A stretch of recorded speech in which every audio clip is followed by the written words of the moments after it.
So there's a distinction. I think it might be helpful to just distinguish between what is stress and what is burnout. And stress is a physiological response. It is a normal physiological response to a situation where we feel threatened.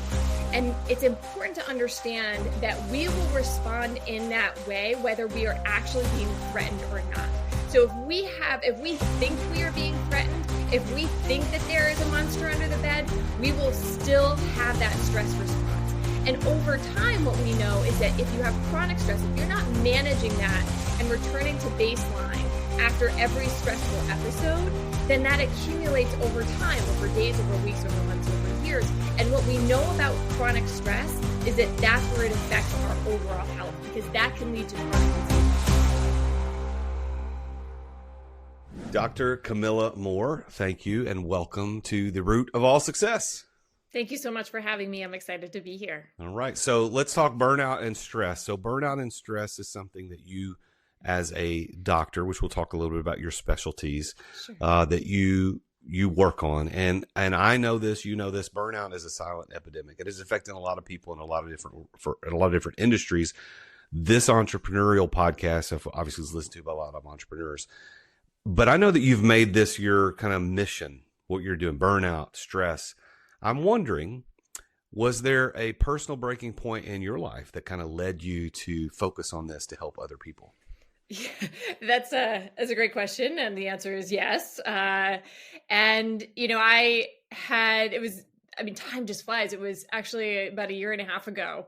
And I had made it through COVID, had a baby through COVID, worked in healthcare through COVID. And then when everything kind of settled down a little bit, that's when I kind of crashed. And I had been, at that point in private practice for about 16 years in healthcare, which is a grueling industry to be in. And going through being a new mom and being in COVID and just dealing with all of that, I didn't have time to recover like I normally did on a day-to-day, week-to-week basis, and it just accumulated. And there was some restructuring in the company where I was working, and I had an opportunity to either go in one direction or go back in private practice. And when I actually had a little bit of space to pause, that's when everything just seemed to catch up, which is a familiar story with folks with burnout, is that you can keep going for a while, but when you have that little break, that's when everything seems to catch up with you.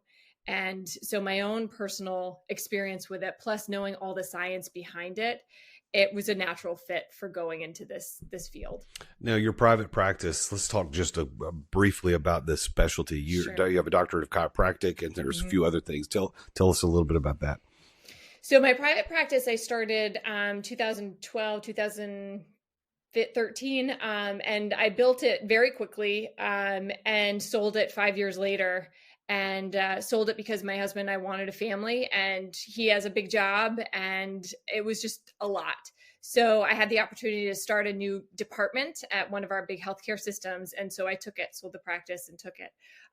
But being in private practice, especially in healthcare, you are a small business, but you're also a doctor. And those two things can complement each other, and those two things can work against each other.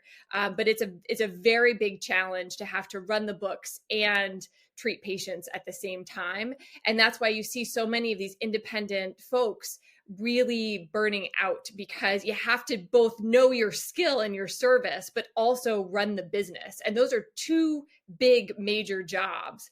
And if you're not careful with delegating and you're not careful with your time and your energy, it can get overwhelming very quickly. Now, you said that you built this business over 5 years, multi-six figure, and then sold it. What were the keys to being able to scale so quickly and then be able to exit? Yeah, that's a great question. I specialized in myofascial release. I was hands-on, so I did a lot of sports injuries. And when I opened my practice, I had been coming off of working for somebody else. And I thought, where are all the people that need this type of care? And so I opened my office in a gym and just rented out space. And it was a great learning lesson, because it was, the term that comes to mind is, it was like shooting fish in a barrel, because we had a whole bunch of people that were already invested in their health, that were already active, that I knew would do exercises if we gave it to them, and that were constantly getting some sort of injury. And so I just formed relationships with the trainers, with the gym owners, with the instructors, and it became a great synonymous relationship where we would work together to help people feel better. And I was there and available. And so if they were going to go anywhere, that's where I was. And so I just focused on doing a really good job with the one or two things that I did, which was sports management, sports injuries, and being in that one lane and being very good at that one thing, better than anybody else in the area. Then I just referred out to other small businesses for physical therapy, for massage therapy, for nutrition. And it worked really well because I had this whole cohort of patients. And then I became the person that was helping to navigate and help other small businesses grow their businesses by referrals. And it was a great, we just had this spoken wheel formation that grew my practice and helped everybody else around me grow their practice as well. So you've got, it's chiropractic, lifestyle medicine, yoga, stress management. How did all these come together to form your approach and how you approach medicine and helping people? It's a great question. So I started out with kind of working from the outside in, right? Working on soft tissue structures, working on those muscle knots, working on injuries from, computer use or exercise or whatever. And also I had this group of patients that had chronic pain, not major pain, but desk workers that had tight shoulders and headaches, hairdressers that had the same thing, people that worked in, that had manual labor jobs. They were always hurting their backs. And so I was working on stress-related injuries from the outside in. And mindfulness, meditation, exercise, all of those things that make up the pillars of our lifestyle, nutrition, exercise, those have always been the way that I've lived. And so it was a natural progression to go from treating from the outside in to the inside out. And that's where, working on stress management, identifying what that root cause is, where is that issue coming from? It just manifests itself in different ways, but the goal is the same, is that you have to identify where is that stress coming from, whether it is an ergonomics issue at your desk and you're having a lot of stress in your head and neck, or whether that is a stress at work with a boss or a coworker that is creating a lot of internal stress and turmoil that you're seeing manifest itself on the outside. So it's all about identifying what that core issue is and giving the right treatment for it. So you are a certified clinical instructor for Harvard University's SMART program, which stands for Stress Management and Resiliency Training. And that's at the, the Benson Henry Institute. That's a highly regarded institute. So what makes your approach to stress management through this program unique? So this is a standalone program. It was designed, developed, and researched through Benson Henry Mind-Body Institute as a part of Mass General and Harvard Medical School. And so they developed this program. It's an 8-week program, a couple hours a week, and it's very structured, but it's researched. And that was one of the things that I liked about it, was that they have actually researched this through Mass General. And so when we say that we have results, we can see that we have, you're going to get the 40% stress reduction in those 8 weeks, that you're going to utilize your doctor services less. You are going to save money from your healthcare costs because you are going to be healthier. Your blood pressure will go down. Your heart rate will go down. And so we have these measurable objective findings from this course that we can really say, if you put the time in for these 2 months, for these 8 weeks, you are going to have then a skill set and a strategy to take with you that will not only make you feel better, you will actually be healthier. Because what we know about stress is that everything else is worse with stress. And we know this intuitively, but it affects every aspect of our physiology. So you're working in stress and burnout. Well, most entrepreneurs that I know, they don't realize they're burning out until it's too late. And so what would be some of the early warning signs for stress and burnout that you could help us see? So there's a distinction. I think it might be helpful to just distinguish between what is stress and what is burnout. And stress is a physiological response. It is a normal physiological response to a situation where we feel threatened. And it's important to understand that we will respond in that way, whether we are actually being threatened or not. So if we think we are being threatened, if we think that there is a monster under the bed, we will still have that stress response. And over time, what we know is that if you have chronic stress, if you're not managing that and returning to baseline after every stressful episode, then that accumulates over time, over days, over weeks, over months, over years. And what we know about chronic stress is that that's where it affects our overall health, because that can lead to chronic disease. We know that chronic stress can lead to diabetes, it can lead to hypertension, it can lead to sleep disorders and mental disorders. So we know that there is a link there. When we talk about burnout, burnout is more of an environmental issue. It is really about giving of ourself and not feeling like we are being appreciated or acknowledged or seen or heard. So when we're looking at burnout, it's that we are giving so much of ourself and we're not getting it back. That's when we start to feel literally like that flame is burning out. So there's a lot of overlap between stress and burnout and chronic stress and burnout. But the important piece of identifying what those two things are is that they are managed very differently. And so with your question about entrepreneurs and their business, with burnout, what you really want to look at is how are you feeling at the end of the day? How are you recovering? Can you take the weekend and feel refreshed and ready to go back? Because what we do know is that you should be excited about what you're doing for your business. It should be motivating. It should be exciting. And if you've reached the point where that drive and that motivation has diminished and you're not able to recover from the fatigue of the work easily or the week work easily, that's one of your first signs. If you take a 2-week vacation and you come back and you're like, still don't want to do it, that's your red flag. That's the first red flag. And if you suspect it, that's the first thing you should do. Take a vacation. And how do you feel coming back? Are you energized? Are you rejuvenated? Are you ready to go? Or do you still feel like dreading Monday? Well, what do high achievers are people that run businesses mostly. Yeah.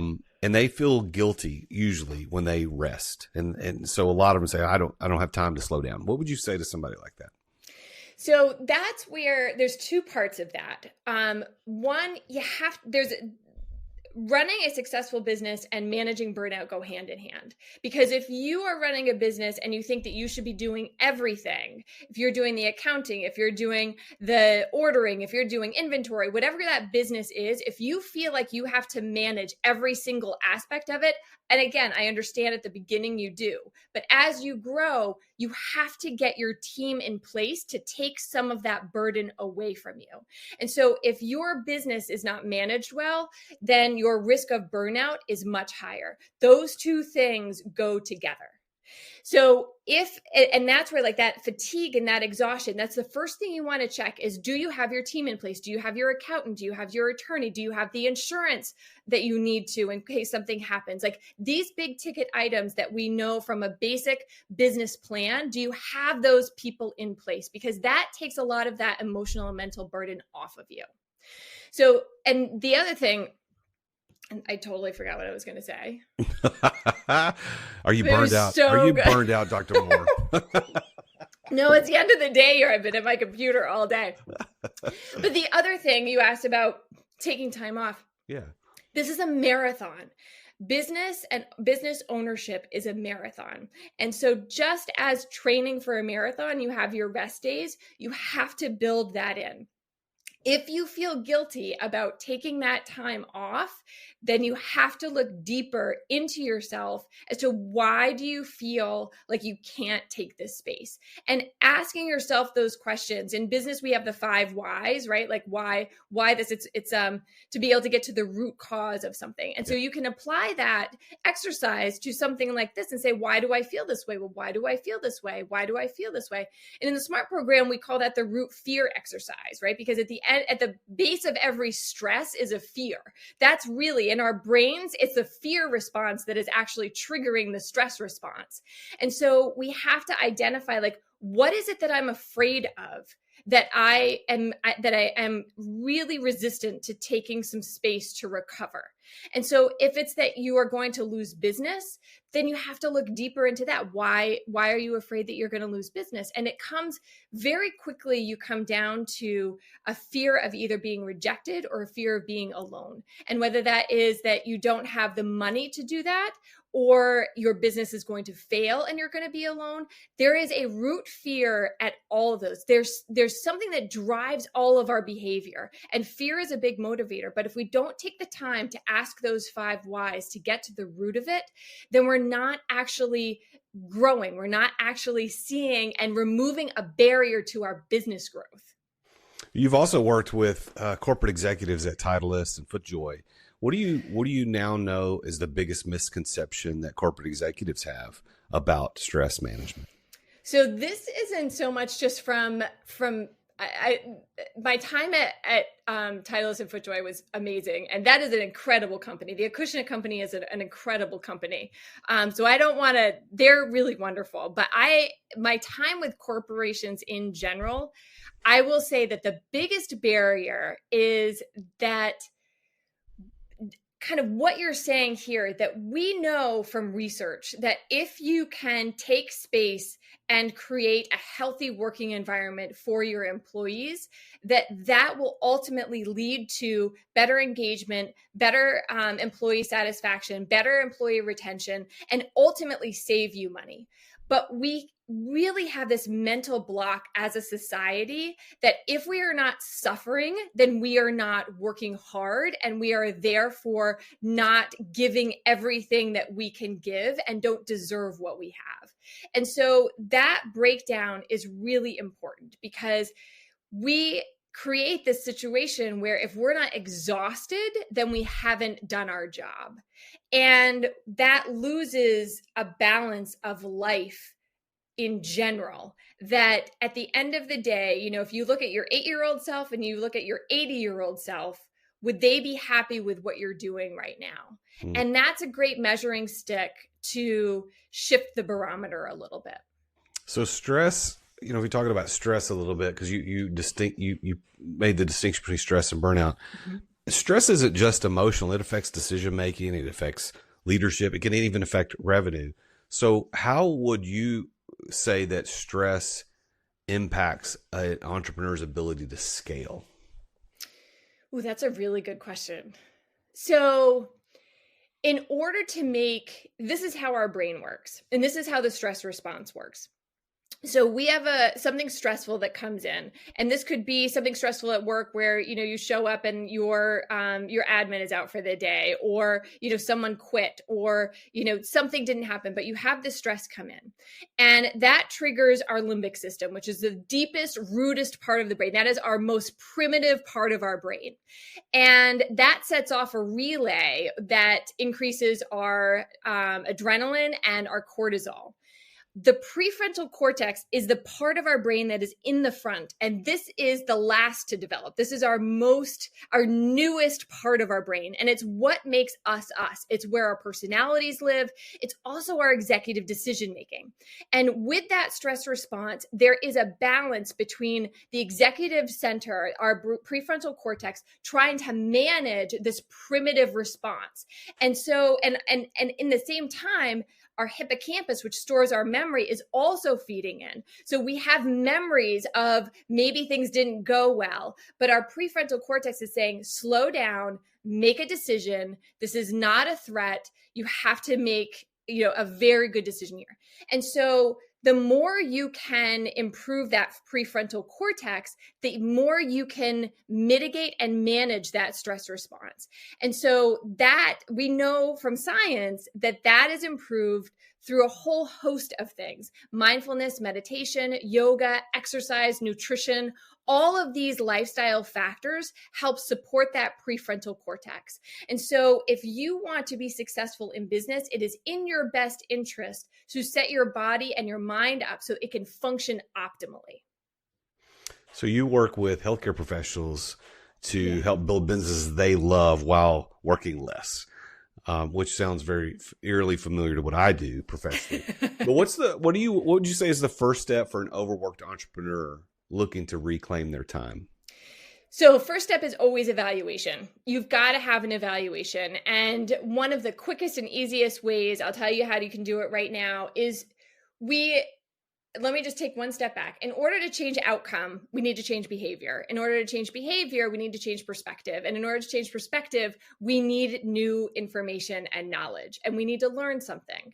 So in order to get a different outcome, we have to take a look at ourselves in a new way, in a new perspective. And there's a great exercise I pulled from the SMART program. Take a piece of paper, draw a line down the middle and another line up top. So you have two columns. And on one side, you're going to put charges and a plus sign. And on the other side, you're going to put drains and a negative sign. Then you're going to take a step back and you're going to list everything that you have going on. And it's just a brain dump of what gives you energy and what takes energy. And so when we start looking at life in terms of energy rather than tasks and responsibilities, we can really begin to get an objective look at what it takes to accomplish those tasks. And so a lot of this is gut reaction. So you may find, I'll give you an example. I have a 4.5-year-old. I love him to death. I would die for this kid. I would kill for this kid. He's still 4 years old. So he goes in both sections. Some days, like we just have a 4-year-old day where like he's having a rough day, I'm having a rough day. That's not good or bad, but that does mean that I need to understand that took a lot more of my energy that day, and I'm going to have to compensate for that somewhere else. And the way that I compensate is knowing what gives me energy, whether that's reading a book or being creative or running or whatever it is. And so when we can start looking at our life from a new perspective, that gives us the opportunity to have different outcomes. What you're talking about there reminds me of something that I learned in pursuit of my doctorate. I didn't finish my doctorate, but in pursuit of it, this is the one thing I learned. And I'm going to share that right after I talk about our sponsor for the show today. So we have a great sponsor for our show today, Relay. Banking with Relay is one of the things that I believe has changed everything about my business. If you've ever read the book Profit First by Mike Michalowicz, you know that he teaches these 5 buckets you put your money in bank accounts.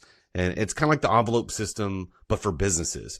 And Relay Bank is actually set up, although it's banking with Relay. Let me say that right, because they're not a bank. They're a financial kind of technology that is backed by a bank. But their whole financial technology sets all that up for you. So if money comes in, you got $10,000 that come in income, then it automatically distributes to your segmented accounts where it wants to go, whether it's profit, taxes, owner comp, operating expenses, etc. I love it. I've been with them for a couple of years, and I'm proud to have them as a sponsor. If you want to check them out, you can get a good free look at this.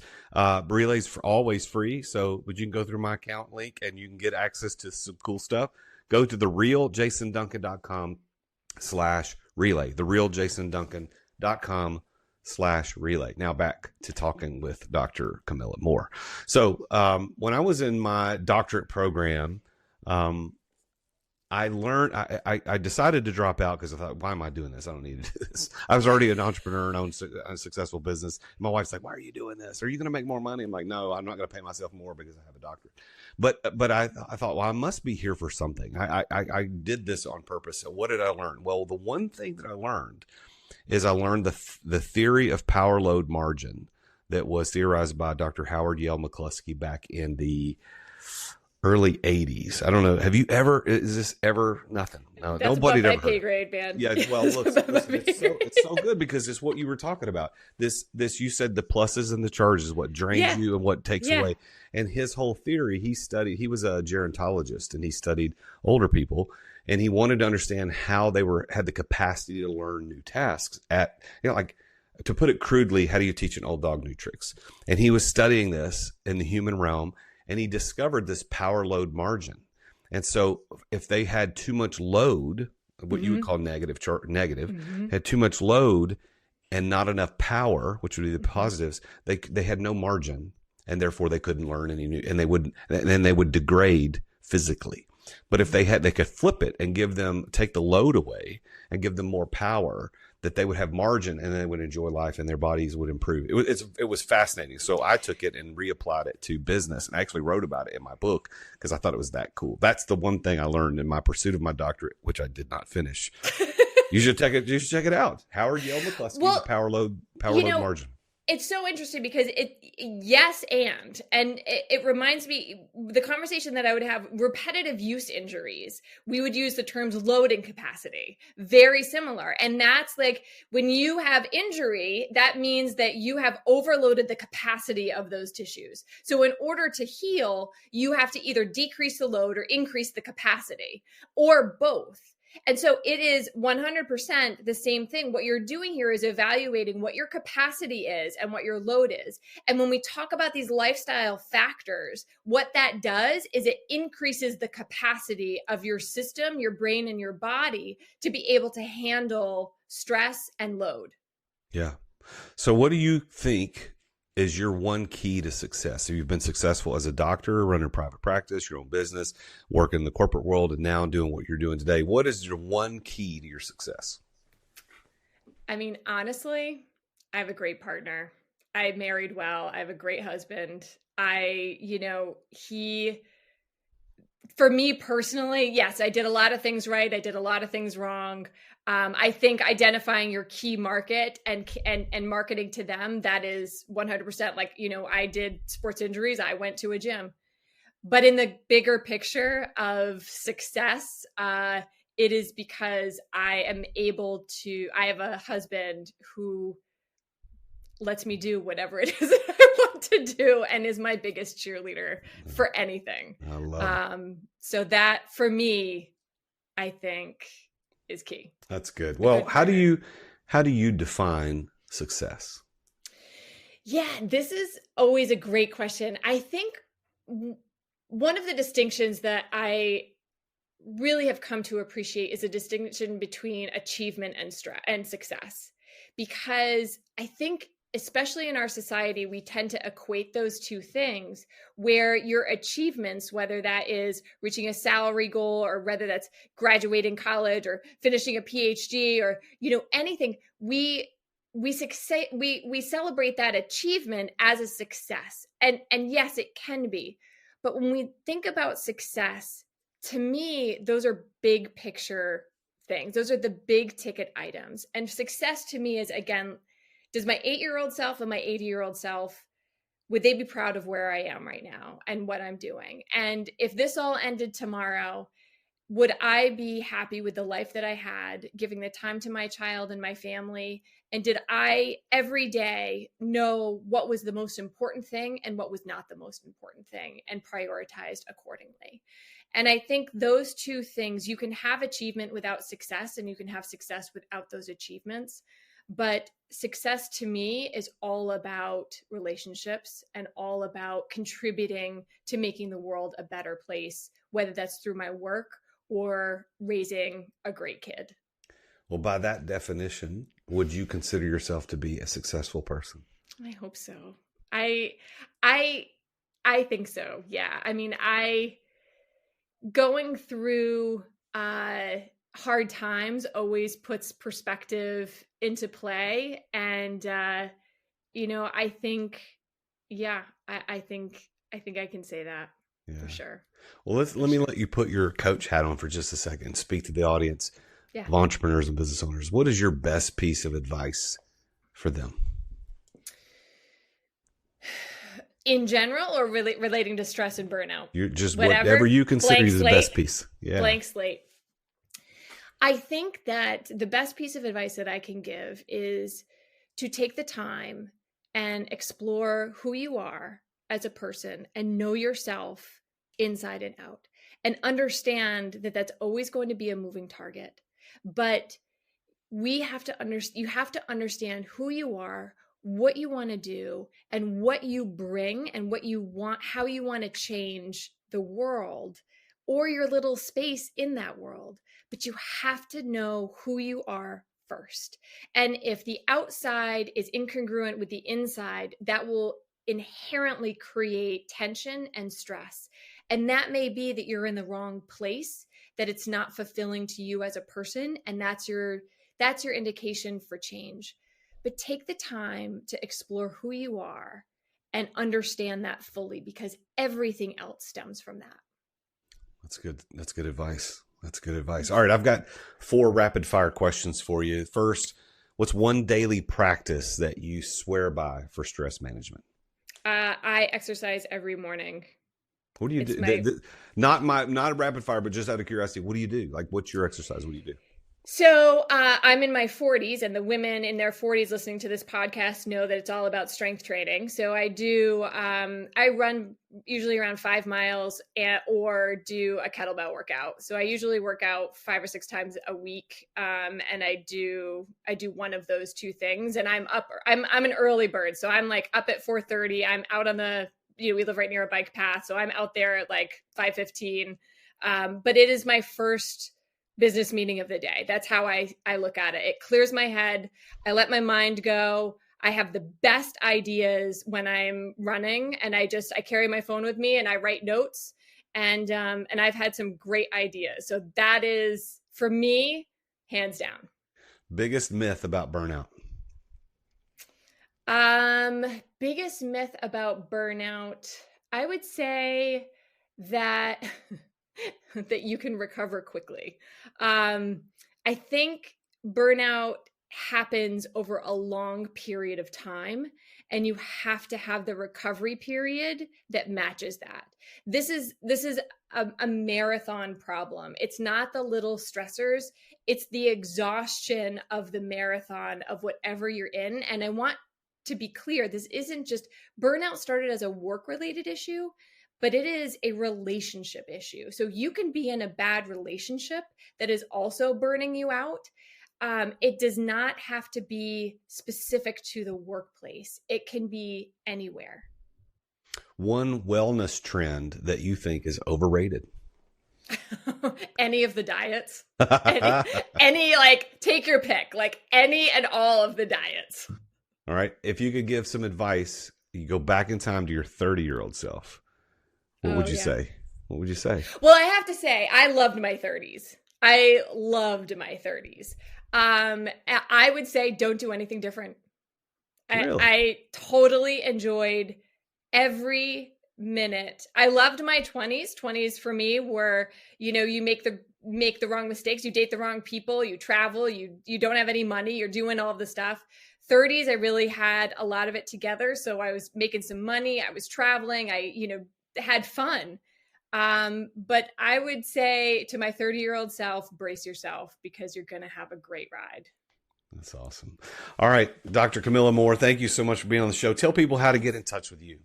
Yeah, sure. You can. Instagram is probably the easiest way. You can just do Dr. Camilla Moore. And you can find me on LinkedIn, Camilla Moore, DC. You'll see my picture there, and just, I write back. So go ahead and reach out if you want to. And even if it's just to say hello. And thewellnesscabinet.co is the website. You can check her out, thewellnesscabinet.co. But, Camilla, this has been a great conversation. Congratulations on your success and what you're doing and making the world a better place and helping us not be stressed or burned out. So thank you for sharing your story today. Thanks for having me. Thank you. Well, there you have it. Another successful person. And I love that, having people like Dr. Moore on the show because of the content. The content here is stress and burnout. And entrepreneurs who listen to the show, that's what I talk about all the time as a coach, as a public speaker, as an author. This is what I do. I talk about burnout. I don't have the PhD or the DC behind my name, but I have worked on this for a long time as an entrepreneur, and I love having these professional opinions about what burnout and stress is like. So make sure you apply the things she was talking about. This is important. Stress and burnout are different. You need to attack them a little differently. And as she said, one of the biggest myths about burnout is that you can recover quickly. That's not true. It's going to take some time. It's hard work. So put in the time. So thank you for listening to the show today. I appreciate you tuning in. Thank you for subscribing, leaving a review. Share this with an entrepreneur you think might need to hear this, and go give Dr. Camilla Moore a follow. Please tune in again next week when I talk with yet another very successful entrepreneur about his or her journey to success. Until then, as always, I am the real Jason Duncan, and Jesus is King. Attention business owners. Attention business owners. Feeling burnout from running your business? Uncertain if you're nearing burnout?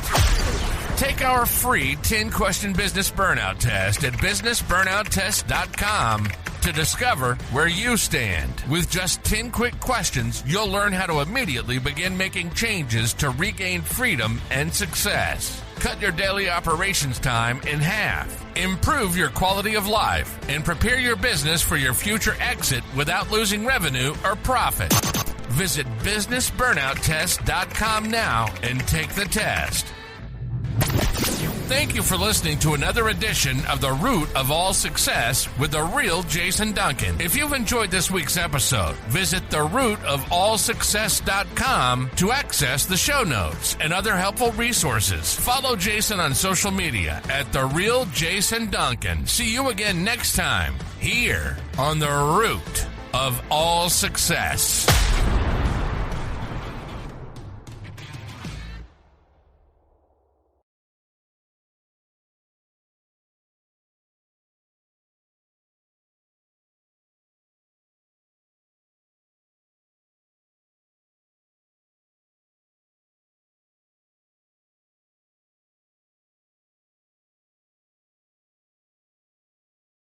This podcast is a part of the C-Suite Radio Network. For more top business podcasts, visit c-suiteradio.com.